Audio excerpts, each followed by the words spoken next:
ከዚህ በመቀጠል ያው ይህ ስብሰባ እንዲከናወን ብዙ አስተዋጽኦ ያደረጉ እነዚህ መካከል ቤተሰናቸው ፊታቸው በጣም ብርሃን የሆነ ነው።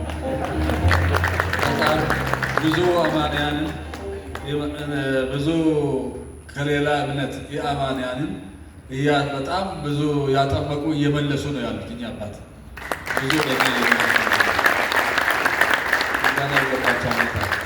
ትልቁ ስራ ይሄ ነው። ዋናው ትልቁ ስራ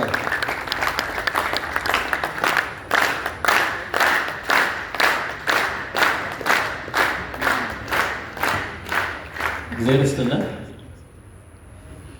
ከዚህ በመቀጠል ያው ስብሰባ እንዲከናወን በስፖንሰር ድጋፍ ያደረጉ የኢትዮጵያ ንግድ ባንክ የመንበረ ፓትርያርክ ቅርንጫፍ ተወካይ ወደ መድረክ።